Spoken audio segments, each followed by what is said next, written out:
Coordination of happiness. Let's summarize the topic of managing your state of being. Your state of being has just as powerful an effect on reality as your thoughts.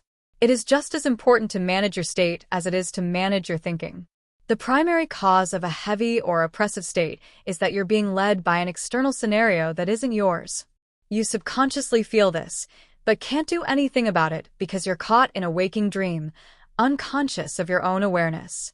To wake up in the waking dream, you need to build the habit of asking yourself questions like, where am I? What state am I in? What's bothering me? From the very morning, set an intention. I will observe my state. A computer knows how to run a self-check, but you don't. So, you need to program this habit into yourself. To disconnect from the scenario, you only need to wake up, recognize what is bothering you, and set your own reality, a target frame what you want. A second cause of oppressive states is the habit of not rejoicing in simple things, of accepting them as neutral and expected. More precisely, this isn't even a habit, but a loss of a natural ability, one you had in childhood. This ability can be restored. Modern people are so spoiled and overstimulated by an overabundance of things and experiences that nothing excites them anymore. But once upon a time, a small gift under the tree brought you immense joy. You'll need to reprogram yourself a little again, but it's not a forced or burdensome process. It's actually pleasant.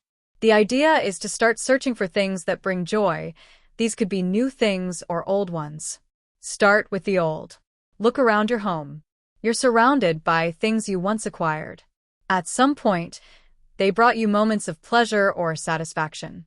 Bring back those moments and prolong them.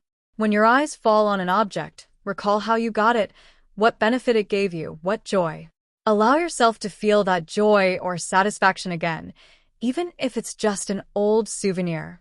There's no need to run an inventory of the whole warehouse at once. Do this in small doses now and then. Just don't forget. It'll also be another reason to wake up in real life and improve your state, which is in your best interest. It's the same with new things. When you acquire something new, remember that it's important to monitor your state and improve it at the slightest opportunity. Hold on to the joy or satisfaction from a new item a little longer. Savor it, enjoy it. Don't toss it aside as just another unimportant gift. Remember, it's in your own interest to build this habit. First, you'll feel better. Then, reality will start to align with that better feeling, which will make you feel even better, and so on in a positive feedback loop. Now, it's a loop back into the past, to a happy childhood. This is essentially the management of joy. It's all very simple. If you want to experience joy, pay attention to it. You don't even need to make an effort. Just give it a bit more attention than you're used to. You need to sharpen your attention to joy. Pull it out. Take it for yourself. It's not hard. And by things, I don't just mean physical objects. It can be anything: a cozy cafe, a person, a meeting, an event, a circumstance, a walk, an activity, a job, your home. Finally, notice what you've long gotten used to. Maybe the weather outside is bad, but your little home keeps you safe and comfortable. But you stopped appreciating that and became picky. I want better. Nobody's saying you shouldn't strive for better. But who benefits from you being picky and ungrateful? Things will get much better in every sense if you appreciate what you already have, if you rejoice in it and give thanks. That's the objective nature of reality. If you rejoice, things get better. If you complain, things get worse. Sadly, we often learn to appreciate what we had only after we lose it.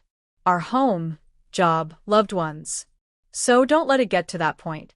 Instead, just take a moment to imagine what it would be like to lose it and how wonderful it is that you still have it right now. The principle of happiness coordination. Even if you feel unhappy, you're still happy. Just find what it is. For example, cook a nice dinner with someone you love and say, "How wonderful that we're together." There's nothing more to explain. You've understood. You only need to give yourself that instruction, press your inner search for joy button, and it will start working. In truth, our happiness walks right beside us. There's no need to look for it. From the film Kuban Cossacks. Summary. Another cause of a heavy state is the habit of not rejoicing in simple things, treating them with indifferent expectation. You need to search for things that bring you joy. Start with the old ones. Refresh the memory. When you buy something new, savor the joy. This is joy management. Find out what brings you joy right now and allow it. Notice what you've grown used to. It could be anything: a cozy cafe, a person, a meeting, an event, a walk, an activity, your home. If you rejoice, life gets better. If you complain, life gets worse. The principle of happiness coordination. Even if you feel unhappy, you're still happy. Find where it's hiding. Q&A. Can I get good results without visualization? Every time I try to visualize, I feel emotional discomfort. // Yes, you can. Mental affirmations, thought forms, or words work just as well if you're not a visual type.